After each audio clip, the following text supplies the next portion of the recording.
Formato 7.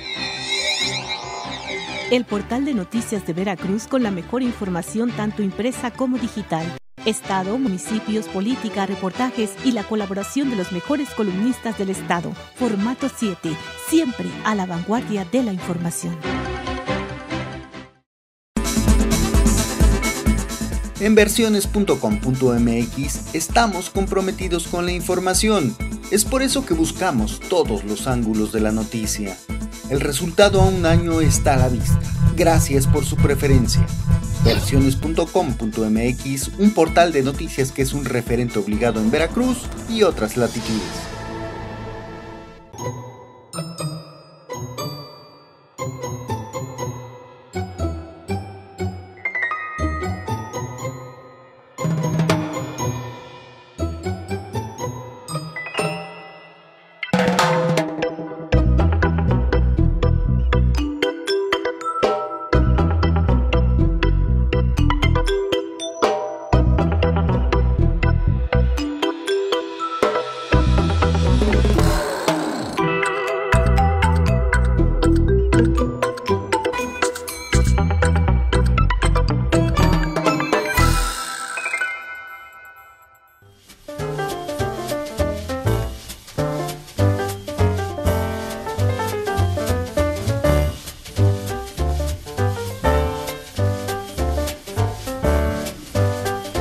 Hola, ¿qué tal? Muy buenas noches, bienvenidas, bienvenidos. Esto es Polaca a la Veracruzana, un ejercicio de periodismo independiente de televisión en internet. Y aquí en Polaca hemos abordado muchos temas y en algunas ocasiones hemos tenido algunos invitados para hablar del tema de la mercadotecnia política. ¿Por qué? Bueno, porque es un tema de moda, déjeme decirle. Es una forma pues moderna de hacer política, aunque hay algunos personajes por allí que se resisten a entrarle a estas nuevas pues estrategias para convencer al electorado, para convencer a los gobernados. Pero hay otros políticos que sí están recurriendo a estas técnicas modernas. Ya aquí en alguna ocasión tuvimos como invitado a Alejandro Caballero, director de la empresa Gabinete de Prospectiva Política. Y ahora en esta ocasión, pues Alejandro Caballero nos sugirió que entrevistáramos a un experto en marketing político, pero que es de origen argentino, radica en Argentina. Recientemente realizó una visita aquí a algunos municipios de Veracruz y es importante pues platicar con alguien que tiene otra visión de las cosas, que tiene otras experiencias. Y bueno, pues ¿para qué le platico más? Cheque usted quién nos acompaña esta noche aquí en Polaca a la Veracruzana. Santiago Ruggiero, consultor y docente argentino, licenciado en Sociología por la Universidad de Buenos Aires y docente en la carrera de Sociología por la misma universidad, profesor del posgrado en Planificación y Organización de Campañas Electorales por la Universidad Nacional de Comaé en Argentina, magíster en Comunicación Política y Gobernanza Estratégica. Trabajó en la campaña de Julián Domínguez, presidente de la Honorable Cámara de Diputados de la Nación de Argentina, quien fue precandidato a gobernador para la provincia de Buenos Aires por el partido oficial Frente para la Victoria, partido de Cristina Fernández de Kirchner, presidenta de Argentina. Asesor en Río Negro y consultor en Santiago del Estero, provincias de su natal Argentina. Actualmente es director de la consultora Multimétodos.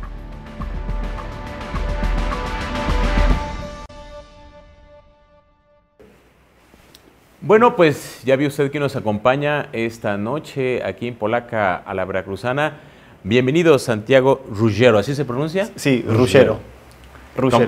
Muy bien, bienvenido aquí a Polaca a la Veracruzana. Muchas gracias. Y pues también agradecemos mucho, como siempre, la presencia de Raimundo Jiménez, autor de la columna Al Pie de la Letra. Buenas noches. ¿Qué tal, Pepe? Buenas noches, Manuel. Santiago, bienvenido. Gracias, Raimundo. Bienvenido a México, a Veracruz. Y a este programa que, bueno, una tribuna muy modesta, pero poco a poco ha ido ganando una audiencia importante en nuestro estado, ¿no? Y esperamos que ahora con tu visita pues vamos ya a rebasar otras fronteras, ¿no? Sí, seguramente nos van a ver allá en Argentina, ¿no? Bueno, cuando menos tu papá, tu mamá, tus familiares, ¿no? ¿Cuántos seguidores tienes en Face? En Facebook no sé, en Twitter no tengo muchos. tengo 500. Ah, bueno. Pero me meto en Twitter una vez cada 15 días, cada 20. Tampoco me esfuerzo mucho. Bueno, pues allá vamos. Con esos que aumentamos. Cada vez nos internacionalizamos más, ¿verdad? Así es. Quédese tranquilo que voy a retuitear el programa. Así. Muy bien, muy bien. Pues saludos allá a Argentina, ¿no? Que seguramente nos están viendo en este momento. Y también saludo con mucho gusto a Manuel Rosete Chávez, autor de la columna Apuntes y también director general de Formato 7 en su versión impresa y formato7.com en su versión digital, que es uno de los portales que junto con versiones.com.mx transmiten Polaca a la veracruzana, además de otros sitios web del norte, centro y sur del estado de Veracruz. Muy buenas noches, Manolo, bienvenido. Pepe, buenas noches. Joven Rullero, bienvenido. Muchas gracias. Buenas noches, gracias por acompañarnos. Gracias. Y muy bien dicho, joven Rullero, porque tiene 30 años. Ya nosotros somos unos ancianos, ¿verdad? Comparado aquí con... Yo sí, Yo sí. Estamos todos en la misma franja de 25 a 65. No sé. El tema de la mercadotecnia política que bueno, está muy de moda en todo el mundo y que bueno, aquí en México tenemos pocos años, quiero decirlo, no hay mucha experiencia, no son muchas décadas de que se pudiera hablar aquí de mercadotecnia política, pero en América Latina, ¿qué tanto hay un auge de estas nuevas técnicas o todavía hay algunos mandatarios, algunos presidentes de algunas naciones latinoamericanas que se resisten a estos nuevos métodos? Claro, lo que se llama las campañas o la política tradicional o a la antigua, que es no considerar todas las técnicas que hay dentro de la comunicación política profesional y se sigue haciendo campañas a la antigua, en territorio, más desde la militancia, pero una cosa no reemplaza a la otra. Que existan las técnicas de comunicación política no implica que se reemplace también los modos tradicionales de hacer campaña. Sin embargo, hay muchos dirigentes políticos que o por ideología o por prejuicio dicen, no, estos utilizan técnicas de marketing, me quieren vender como si fuese un producto, quieren no persuadir, sino convencer al electorado manipulándolo. Esto para mí no es hacer política. Y es un punto de vista válido si así fuese la comunicación política como ellos describen. Sin embargo, la comunicación política, que cada vez está más en auge, no por una moda, sino por una necesidad de profesionalización, porque si uno no profesionaliza su campaña, el otro, su contrincante, lo va a hacer y es muy probable que aumente las chances de ganar su elección. Y como uno siempre desea ganar la elección, desea legitimar todo el tiempo su gobierno una vez que ha ganado la elección, empieza a utilizar estas herramientas cada vez más. ¿Qué es la comunicación política? Es simplemente comunicar a la ciudadanía, ¿no?, las cosas que se están haciendo y las propuestas para que ésta comprenda en su complejidad, en su totalidad o de modo más acabado lo que el político quiere comunicar.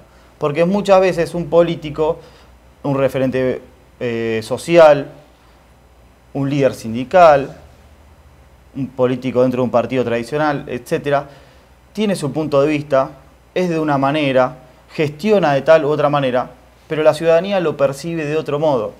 Con la crisis que hay en general en Latinoamérica muchas veces de credibilidad hacia los políticos y en nuestros países a veces incluso hacia los partidos políticos tradicionales, el comunicar realmente la gestión o las propuestas es fundamental porque de por sí ya el político arranca unos escalones más abajo, que es que el electorado ya no les cree. No les cree por décadas que han mentido, por desilusiones y porque corrupción y también porque los problemas no se solucionan siempre.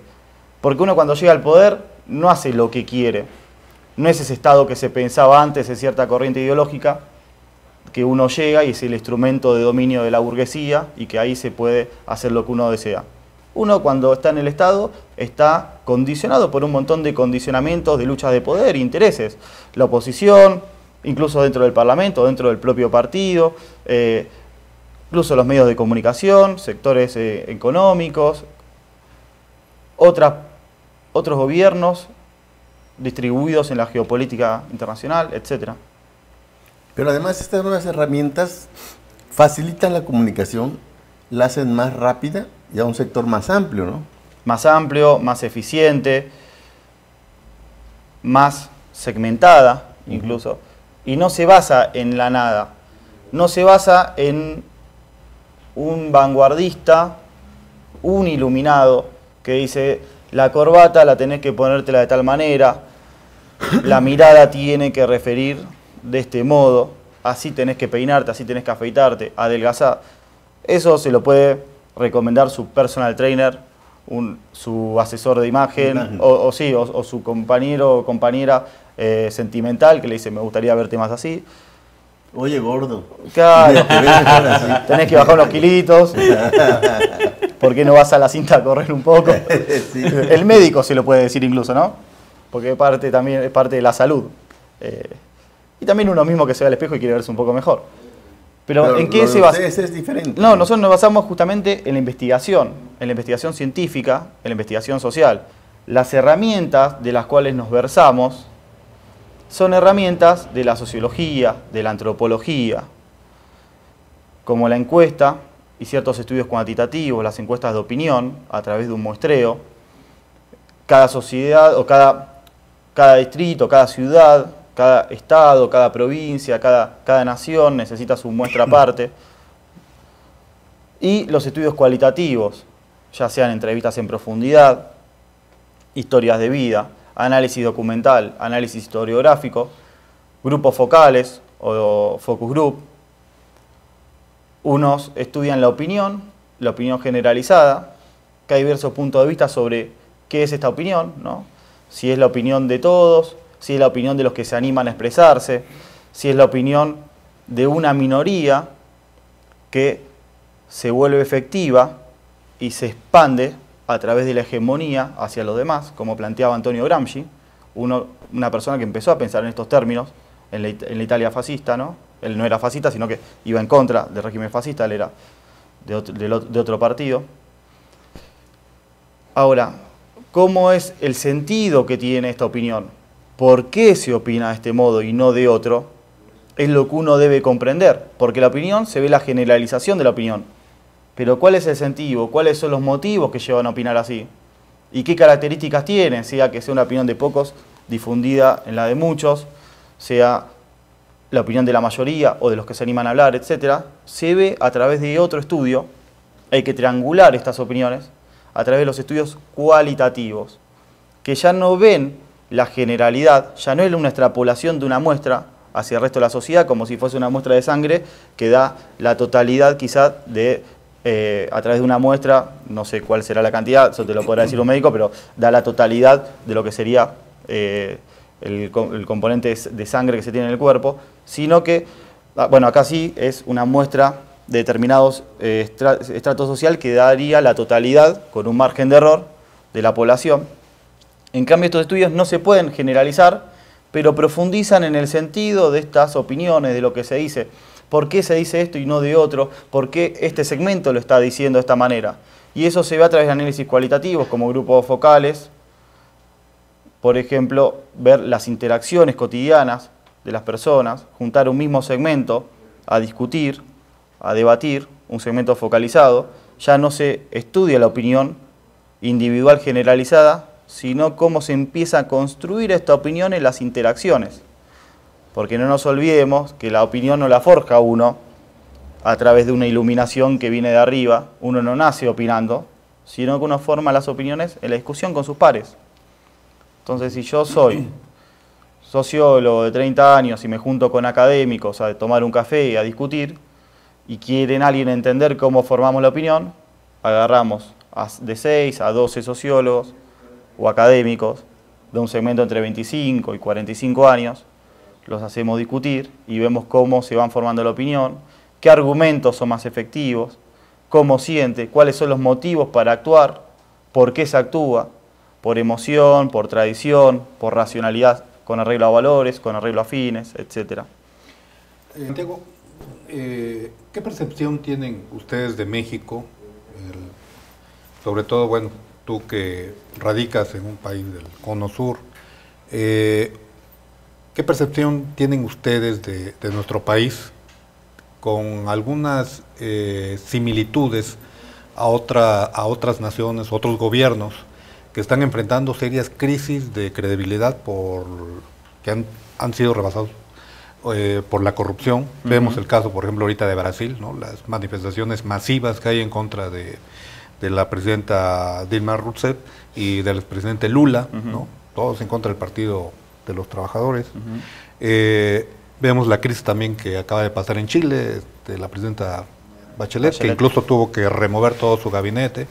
Incluso la crisis que también padeció en Argentina la presidenta Cristina Kirchner, ¿no? Y sin embargo, bueno, vemos que acá en México ha habido denuncias, hay una irritación social, y sin embargo, en el reciente proceso electoral federal, la renovación de la Cámara de Diputados, pues el partido en el poder, el partido en el gobierno, logra sacar un buen resultado, ¿no? ¿Cuál es la percepción que tienen ustedes en ese sentido de México? Si preguntás a ustedes, la sociedad argentina tendría que hacer una encuesta para poder comentártelo de un modo más riguroso. Todavía no la hice. Tenés un cliente que la financie. Pero te puedo decir la opinión que tengo yo, en tanto analista político y demás. Yo creo que lo que sucede a nivel latinoamericano en general es que hay distintos sectores de poder con distintas formas y empoderamientos para comunicar en la ciudadanía su punto de vista. Entonces, muchas de estas crisis se conjugan un problema económico, ¿no? Que no viene solamente por las decisiones de un Estado hacia el interior de su economía, sino que la economía es un sistema internacional. Entonces, es un problema también mundial, más el poder de influencia que tenga un sector determinado que busca hacerse con el poder dentro de esta ciudadanía a través de su comunicación política. En el caso de Brasil, el Dilma ya viene gobernando, antes estaba Lula, Bachelet, bueno, pasó por otro presidente, pero volvió Bachelet, Cristina Fernández de Kirchner es su segundo mandato, anteriormente estaba Néstor Kirchner, entonces es más fácil comunicar desde la oposición en contra de estos gobiernos.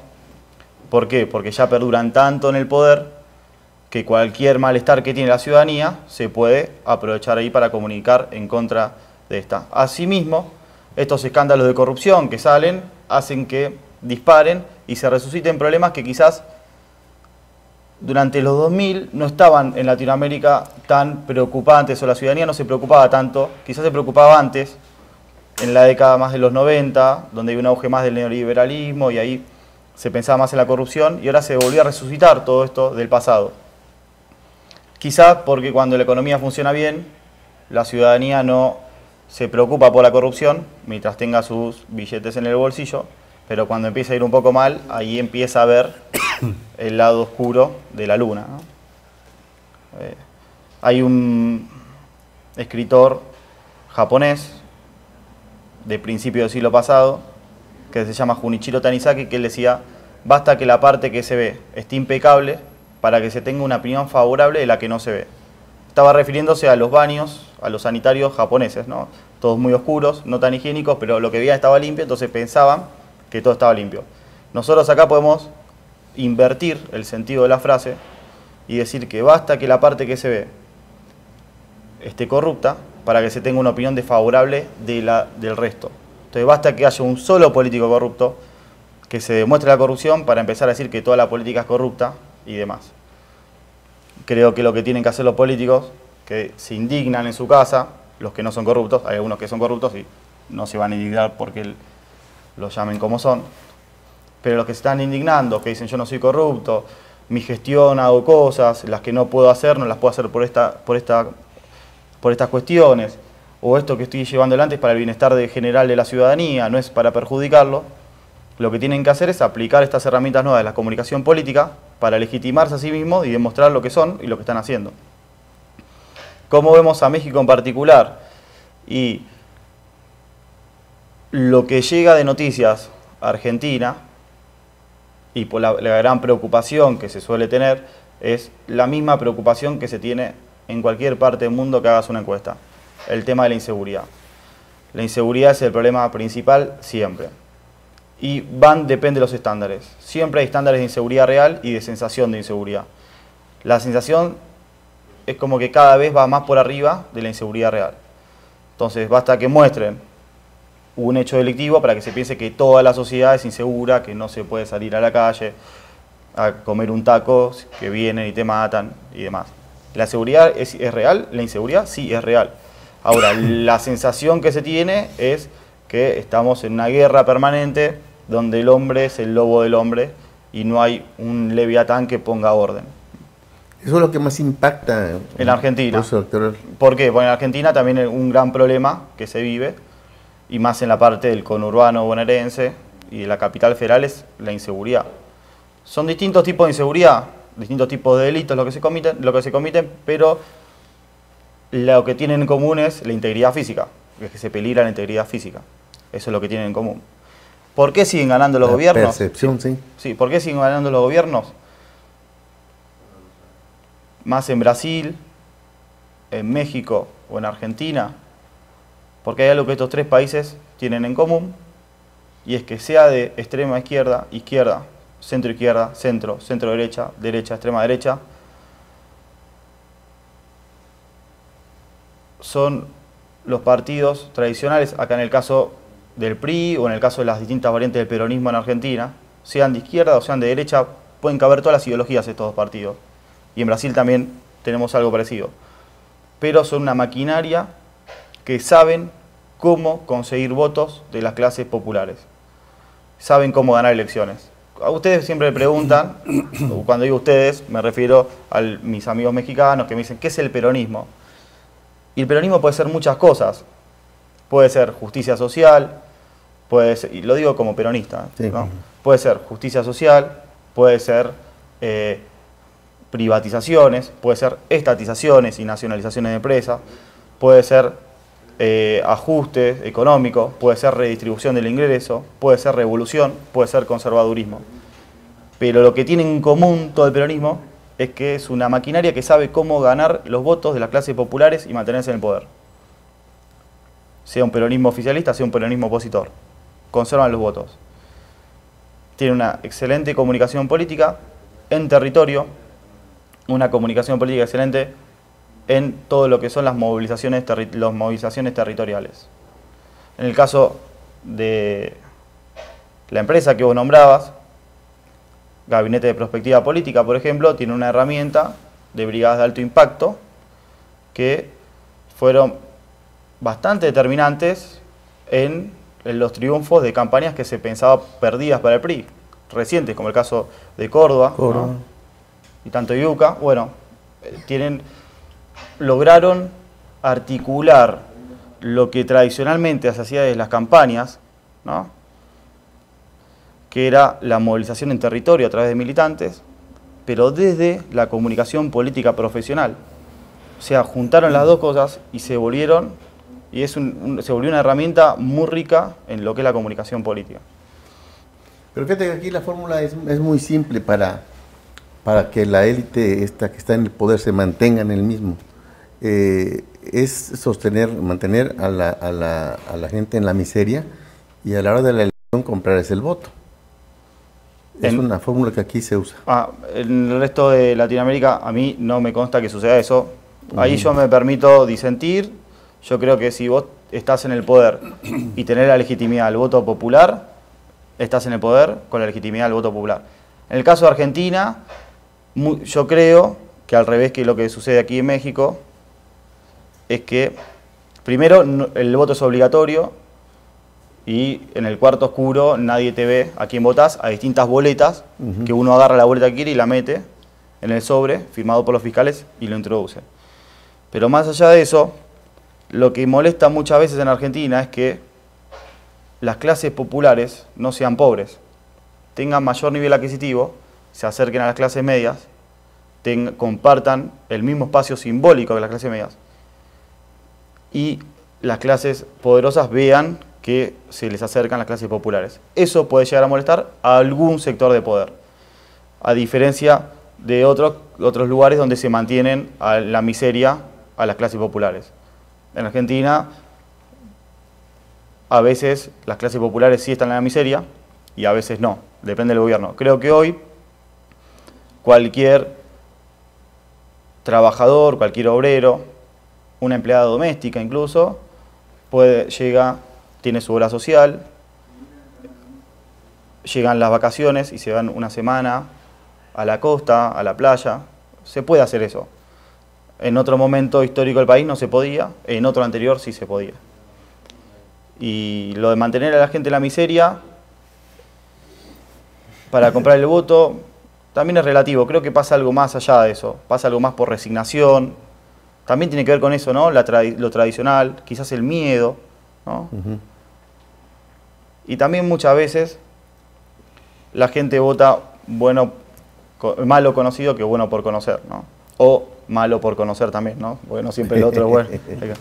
Nos había platicado Alejandro Caballero que eres experto en focus group o estos grupos focales, como tú le llamas, o grupos de enfoque. Acá le dicen grupos de enfoque, sí. Nosotros grupos focales, sí. ¿Cómo funcionan? Porque sabemos que son muestreos cualitativos, claro. pero ¿le podrías explicar a nuestros televidentes cómo funcionan estos grupos de enfoque o focus group? Porque la mayoría de los ciudadanos saben esto de las encuestas, que son muestreos más que nada cuantitativos, pero ¿cómo funcionan los focus group? A grandes rasgos lo podrías platicar. Primero, el muestreo es justamente hacer la muestra y que represente la totalidad. En el focus group, como no es generalizable, no se hace una muestra, sino que se hace una selección con criterios cualitativos. Entonces, por ejemplo, yo quiero conocer qué opinan las amas de casa o, por ejemplo, las madres solteras, jóvenes, entre 18 y 24 años. Entonces, agarras un segmento de un estrato, se seleccionan a 8, 9, 10 madres solteras de 18 a 24 años y se estudia la interacción entre ellas. Simplemente eso, pero no, lo que opinan esas madres no es generalizable al resto de toda la población. Es el sentido que se construye en una interacción en el segmento que se está estudiando. ¿Por qué es importante una campaña? Porque en la comunicación es donde se genera el sentido, en la comunicación es donde se innova. Y lo propiamente específico de lo social es comunicación. Donde hay comunicación, hay sociedad. Más que en la conciencia individual de uno que se produce, se configura a través de la comunicación incluso. ¿Por qué es importante una campaña? Primero, porque empezás a conocer bien cómo empieza a comprender el elector, empezás a entender a la ciudadanía que uno tiene que gobernar, empezás a entender lo que desea la ciudadanía y lo que la ciudadanía necesita. Uno no siempre tiene que gobernar por lo que la ciudadanía desea, sino por lo que la ciudadanía necesita, que no siempre van de la mano. Entonces, la comunicación política busca justamente mostrar que lo que necesita va por otro lado y que empieza a desear ello. Segundo, en el transcurso de una campaña electoral, el voto no se genera porque un spot o porque un periodista en un programa de televisión determinado diga algo y convenza al otro. Los spots o los periodistas o ciertos programas de televisión o un espectacular van a influir más en las bases militantes o en el voto duro de cada uno de los candidatos y le va a dar argumentos para que estos convenzan a sus pares de a quién votar. Y entonces en una discusión, vos vas por el PAN, vos vas por el PRI, yo voy por el PRD, por ejemplo, un ejemplo, ¿no? Y lo tenemos que convencer a él. Vos recibiste argumentos de un spot, vos recibiste argumentos de un periodista panista, vos de un spot del PRI, y yo recibí argumentos de un panfleto que leí del PRD.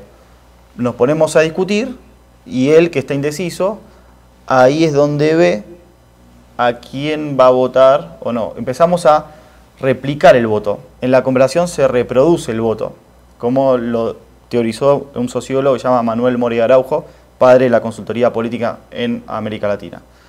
Entonces, en el focus group vemos segmentos, vemos cómo discuten y vemos cómo el potencial de replicación de voto que hay en estos segmentos.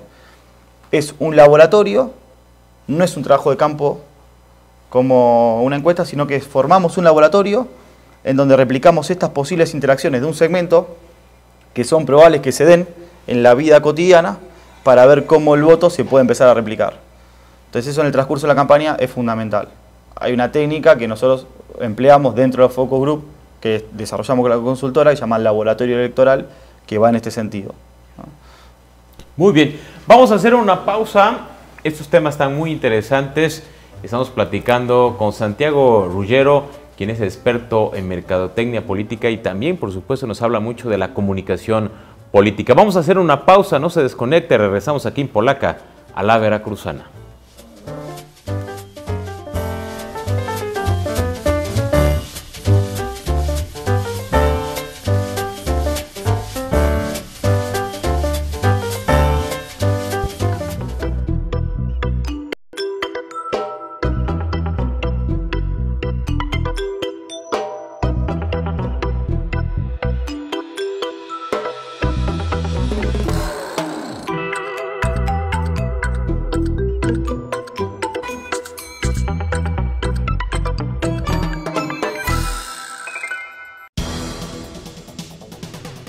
En Orizaba y la región, la información precisa y oportuna se encuentra en Diario Noticias. Reportajes, columnas, deportes y un poco de humor con las caricaturas de Moraliux y Rocha Garfias. Solo accesa a la siguiente dirección: www.diarionoticias.com.mx y ponte al día con la mejor información. Recuerda que Diario Noticias es periodismo diferente. Formato 7. El portal de noticias de Veracruz con la mejor información tanto impresa como digital. Estado, municipios, política, reportajes y la colaboración de los mejores columnistas del estado. Formato 7. Siempre a la vanguardia de la información.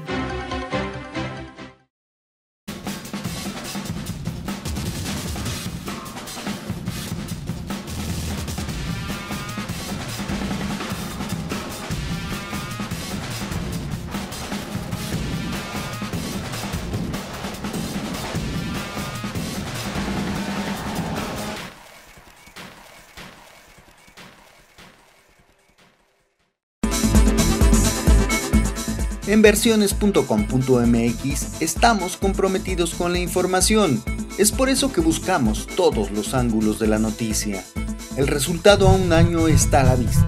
Gracias por su preferencia. Versiones.com.mx, un portal de noticias que es un referente obligado en Veracruz y otras latitudes.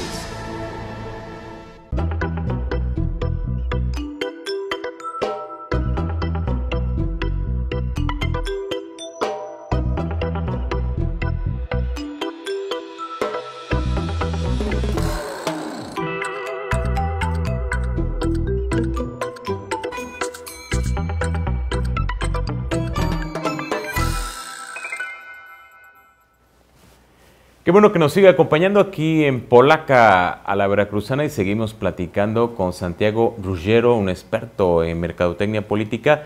Y bueno, pues ya llevas varios días aquí en Veracruz. Nos comentabas durante el corte que te vas el 26 de agosto, ¿no? Regresas a Argentina. Has visitado ya varios municipios.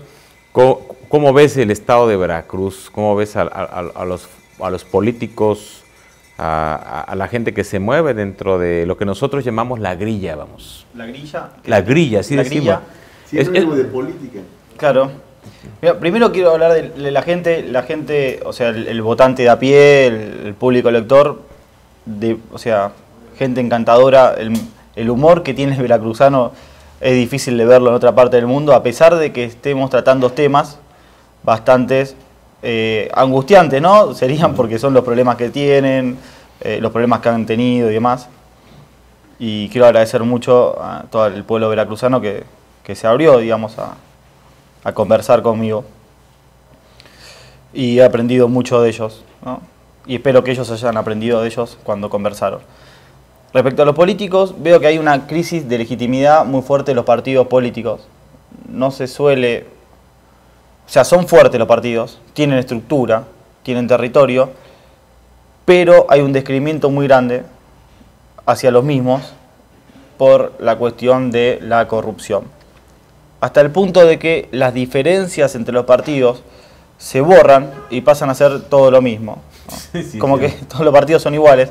Incluso las ideologías pasan a ser claro. muy buenas, porque dicen todas las ideologías están bien, no importa la ideología, lo que importa son los políticos corruptos, lo que se suele decir. Sin embargo, también hay políticos que agradan y que votaría la gente por ellos, más allá del partido que se tenga, ¿no? Es como que se identifica más con la persona, con el candidato, que con una estructura. Eso no implica que la estructura no sea determinante a la hora de juntar votos, ¿no? Como estábamos hablando antes. Y también hay un auge de los independientes. Eso te iba, Claro. te iba a preguntar. Es un buen tema que Es un más buen adelante tema. vamos a abordar. Mira, Ok. acabamos de... Sí, bueno, aprovechando que ya lo tocó. Claro, claro. Acabamos de estrenar una nueva ley electoral en la elección anterior y que incluye la participación se abrió a los independientes y yo creo que ante el hartazgo partidista que hay entre los mexicanos, un independiente ganó una gubernatura, un estado aquí en este país. ¿Qué opinión te merece eso? A mí me llamó mucho la atención. Yo venía con muchas peregrinaciones y muchos prejuicios sobre ello, porque decía, en México, donde hay partidos tan fuertes, tan tradicionales, tan institucionales, ¿no? Que gana un independiente, capaz que fue una excepción lo que pasó. Y después empecé a ver que no, como que la gente votaría por un independiente o vota más por la persona, y eso quizás le abre el juego a que un independiente pueda ganar. Y yo venía con prejuicio por eso y porque también me parece impensable que en mi país, en Argentina, gane así un independiente. Si no estás sustentado en una estructura partidista, partidaria, primero, no tenés estructura, no tenés territorio, no tenés gente, no tenés fiscales incluso que te fiscalicen cuando te votan.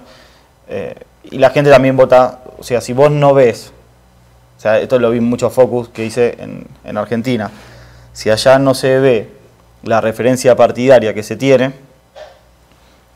se desconfía del político. No se sabe dónde está, no se sabe más o menos qué ideología tiene, viene acá a estar con cualquiera, ¿no? Cualquiera que le tire una soga la va a agarrar. Acá no, acá es diferente.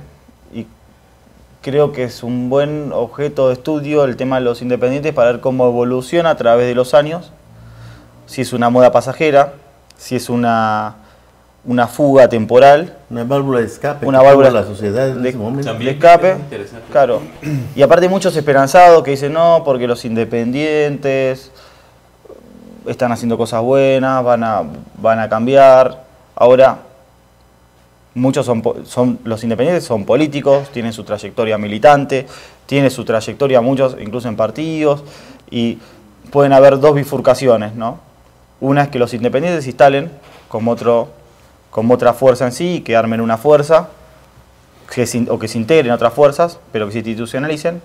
Y otra es que empiece a caer esta institucionalización, porque vean muchos que estos independientes son en definitiva lo mismo que los que están en partidos. Y una tercera vía sea que algunos permanezcan, otros no, y demás. Ahora, aquel votante que votó por un independiente hoy puede votar por una persona que le agrade dentro del PRI, dentro del PAN, dentro del PRD o cualquier otro partido de igual manera. No implica que los independientes vayan a ser los que copen la parada. Y hay que ver cómo se garantizan eso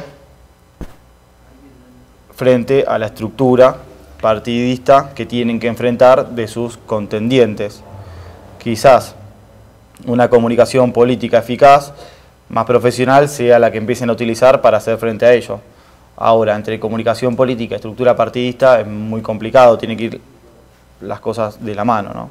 Los independientes tienen que armarse su estructura en territorio para poder perdurar en el poder, y para poder llegar al poder, perdurar en el poder y poder gobernar una vez que se está en el poder también, Claro. que es fundamental.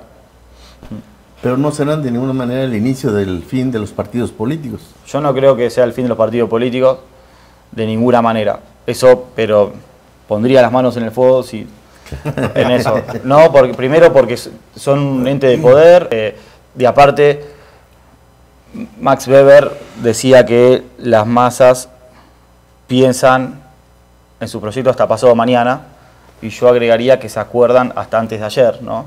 Es como que siempre viven en el hoy de acá, por eso es muy importante la comunicación política durante la gestión, porque se van olvidando las cosas que se hicieron y tampoco se piensa hacia futuro cómo va a implicar y quieren las cosas más resueltas hoy. Pero estos partidos, basta que un independiente se saque un escándalo de corrupción y demás para que dejar abierto a que el partido, con toda su estructura de poder, con todo su dinero, con todo lo que tienen, con toda su experiencia, claro, sus manias, claro, pum, vengan a barrerlos, y puede venir uno con la cara pintada de más humanitario y demás, y se instalan de nuevo. Es cíclico, es cíclico. Hoy gobierna el PAN, hoy gobierna el PRI, mañana el PAN, después puede haber un independiente y así. Va a depender mucho del desempeño que tengan, ¿no? Sí, sí.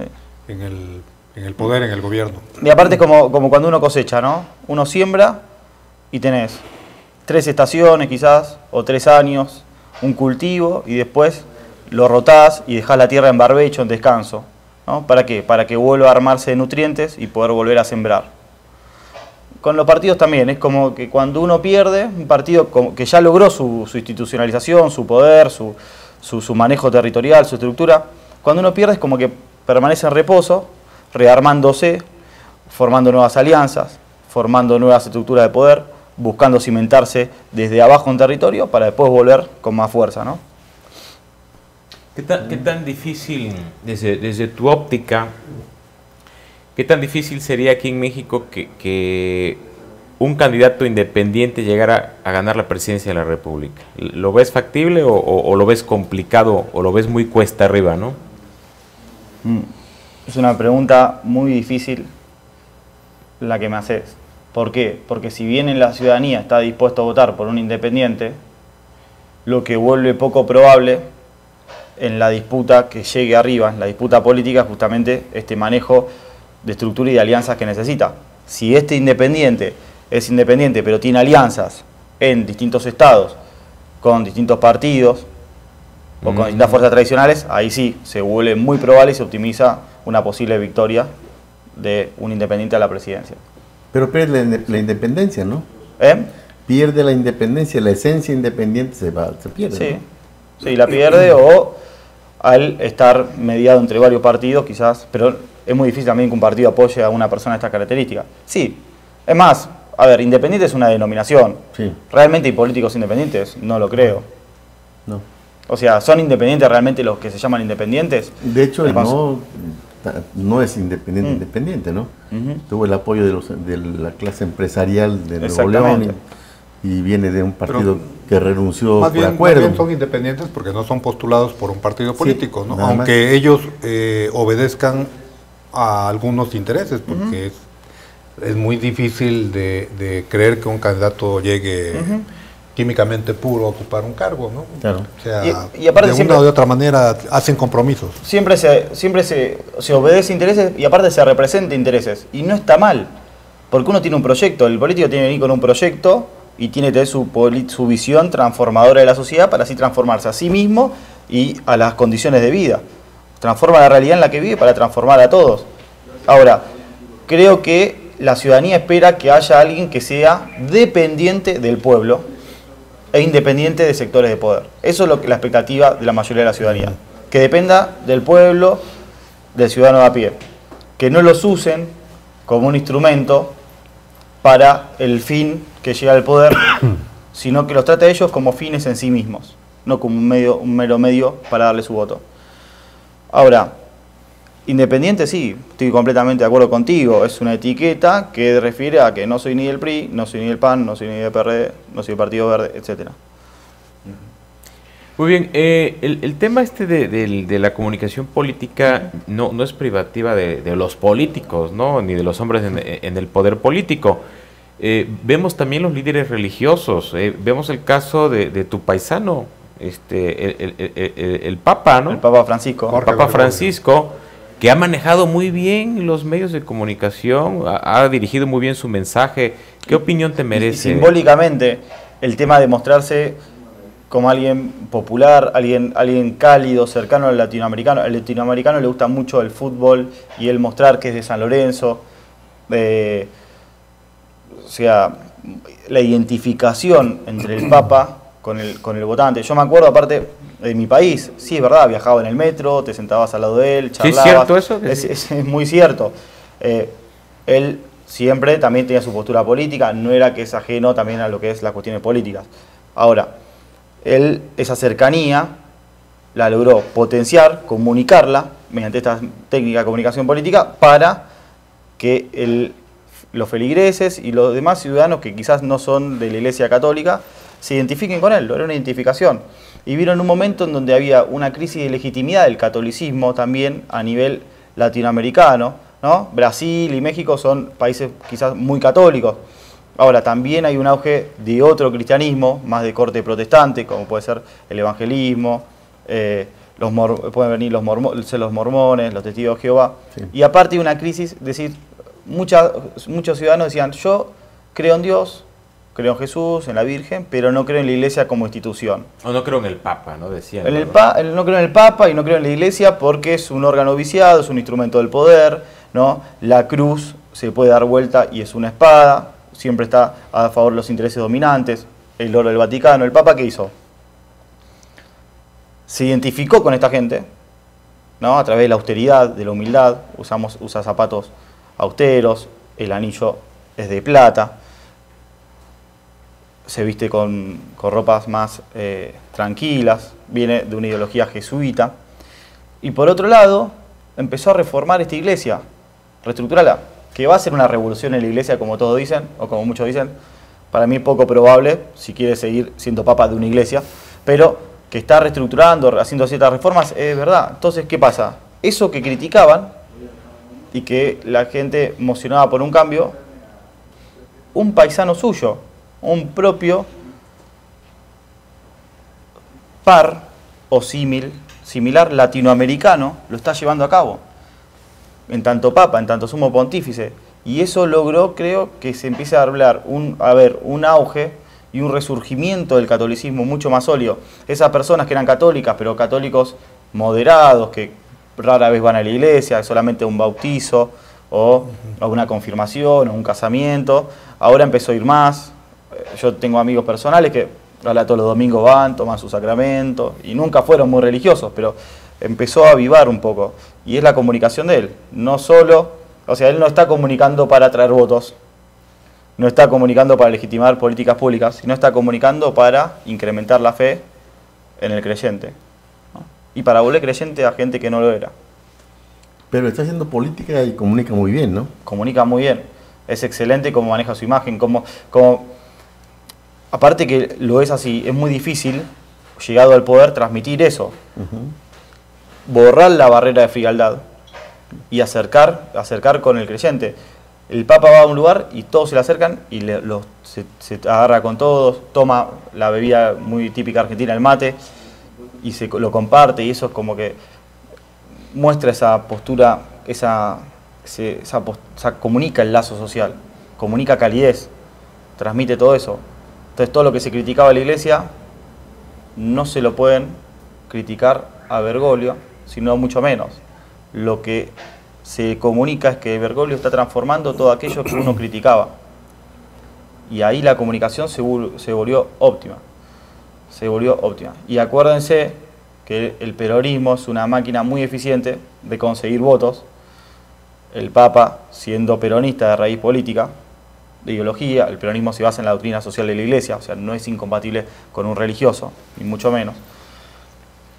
Lo que está haciendo el Papa está generando, o él representa, una maquinaria imbatible de conquistar los corazones y la fe de las personas, y más de los latinoamericanos. Que se le ha facilitado mucho porque es un hombre carismático, ¿no? Como lo fue Juan Pablo II. Una característica que no tenía, por ejemplo, Benedicto XVI, un alemán, un gesto muy duro, parecía un trato muy frío. Palpatine de Star Wars. ¿No? Sí. Pues sí. Hasta un aspecto como demoníaco a veces, ¿no? Sí, con la sonrisita, ¿no? Sí, sí. Y Juan Pablo II, su comunicación era el papa viajero, ¿no? Aquel papa que iba a todos lados, que hablaba 30 y pico de idiomas. El papa peregrino. El peregrino, el que peregrinaba y que iba buscando, ¿no?, evangelizar también. Cada uno tenía su imagen. Benedicto era un papa más frío, más volver 500 años atrás. En su momento, acuérdense que al principio quería que las misas como que se volvieran a dar en latín. Es como más cerrado, representaba más lo que era la iglesia. Para mí representaba bastante a Juan Pablo II, ¿eh? Era como la otra faceta que juntos eran lo mismo, ¿no? Pero, o era uno una parte y el otro la otra.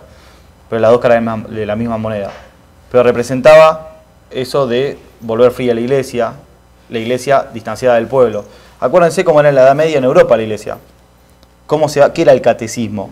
El catecismo era, primero, que la iglesia estaba más cerca de donde vivían los nobles. Llegaban los nobles y último siempre llegaban los sectores populares o campesinos que estaban parados, y el catecismo era hablar en latín, el párroco, el cura, el obispo, el arzobispo, quien sea, y repetir en latín.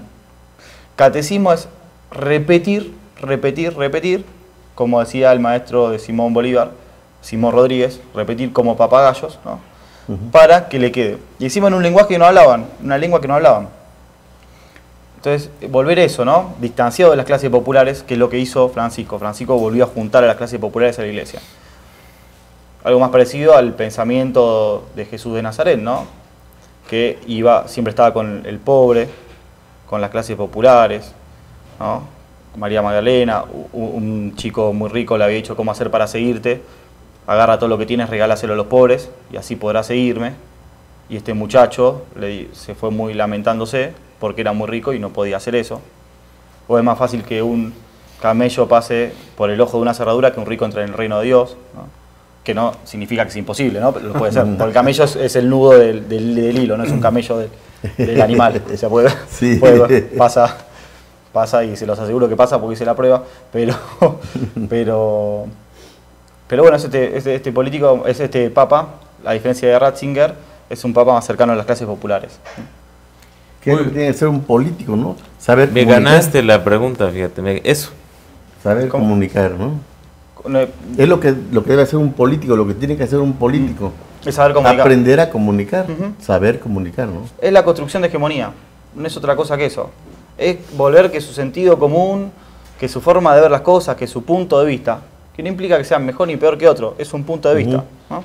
Que su punto de vista sea compartido por la mayoría. Eso es hegemonía, ¿no? Hacia el interior de una nación. Empatía, es identificación, pensar como el político, ¿no?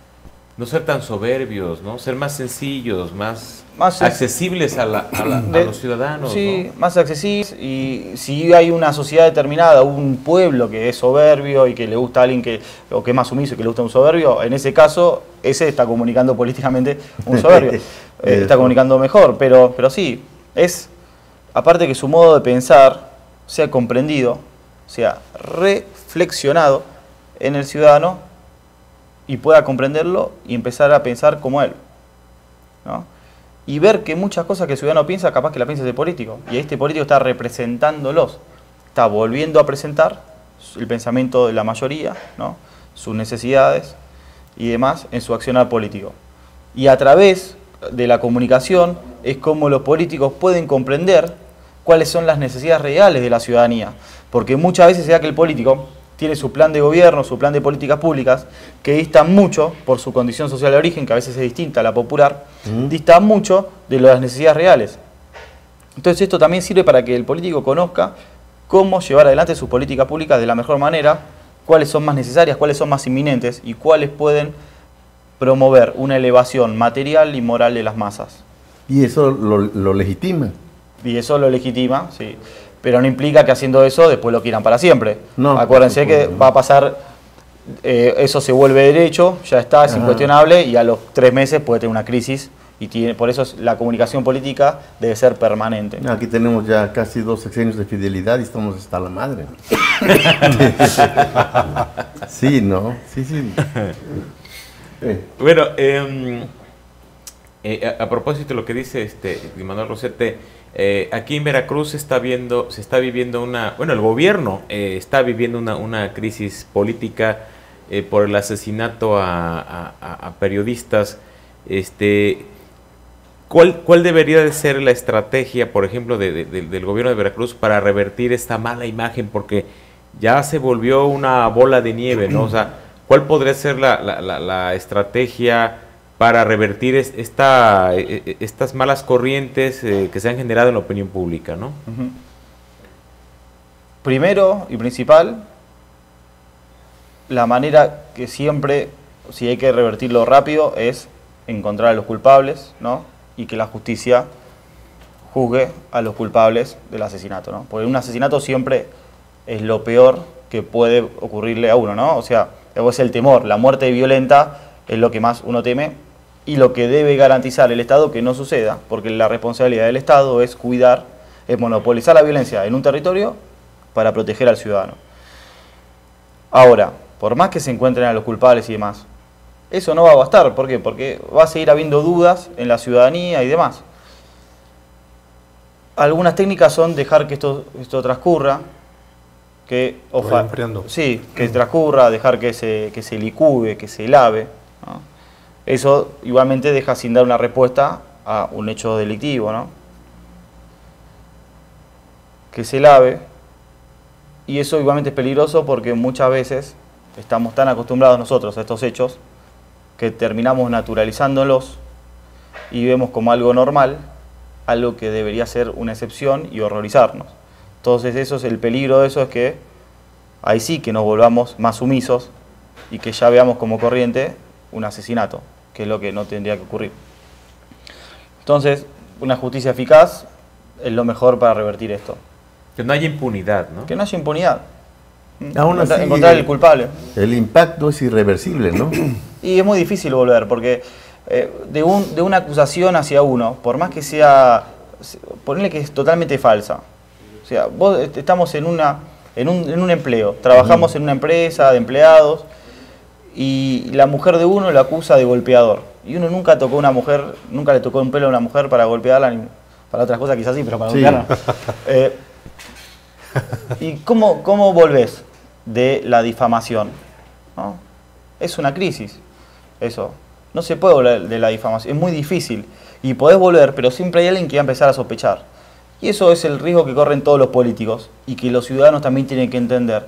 Que el político, una vez que hace su carrera de política, se expone, ya sabe que no va a caminar tranquilo más en su vida y está sacrificando, porque muchos dicen, el político quiere llegar ahí porque quiere dinero, quiere poder, pero está sacrificando su imagen, está sacrificando su vida privada, está sacrificando su ser en pos de lo que él considera correcto también.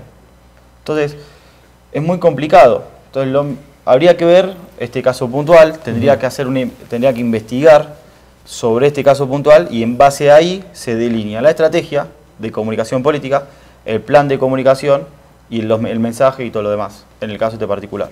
Ahora es mucho más difícil porque, bueno, antes había medios de comunicación tradicionales, ¿no? Medios impresos, algunos medios electrónicos, y eran específicas los canales de comunicación. Pero ahora, por ejemplo, revertir el impacto, el efecto de las redes sociales, ¿no? Donde se forman una especie de tribunales que juzgan y sentencian de inmediato, ¿no? Y desatan una campaña de linchamiento, ¿no?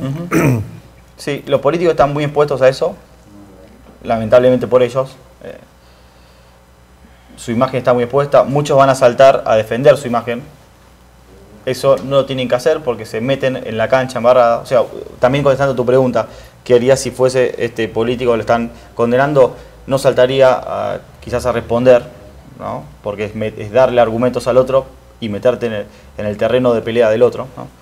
Pero lo que sucede con las redes sociales es que, primero, hay muchas cuentas fakes y mucho de esto que circula son dentro de los mismos militantes, ¿no? O de cuentas fakes o robots que se empiezan a retuitear o empiezan...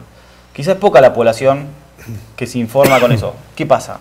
Si la base militante o el núcleo duro de tal o cual agrupación política. Entonces, a partir de ahí se empiezan a ver argumentos y se los muestran a sus amigos en redes sociales y ahí es donde se filtra. O a sus amigos en vivo, porque lo virtual tiene su correlato real. Entonces yo te sigo a ti en Twitter y después nos juntamos o no nos seguimos, pero los dos tenemos Twitter y te digo, mirá, metete en tal discusión, fíjate lo que está sucediendo. Y sí, por un lado es positivo las redes sociales porque abren el ida y vuelta, hay mayor opinión, siempre que haya mayor opinión, mayor pluralidad de voces, se favorece a la democracia, eso es muy loable, pero por otro también está la herramienta para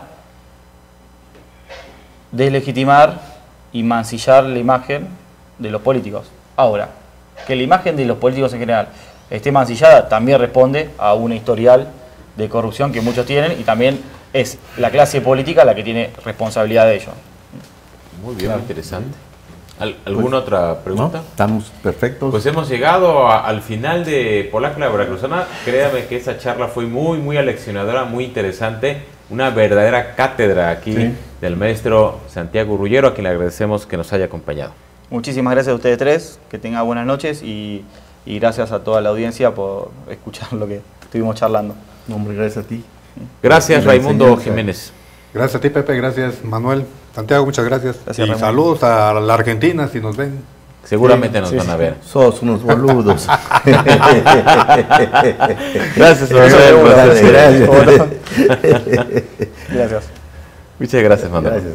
Pero sobre todo gracias a usted por habernos acompañado a lo largo de esta hora. Saludos, por supuesto, también a los argentinos y a todo el mundo que nos ven a través de esta gran red. Y bueno, pues nos vemos el próximo martes.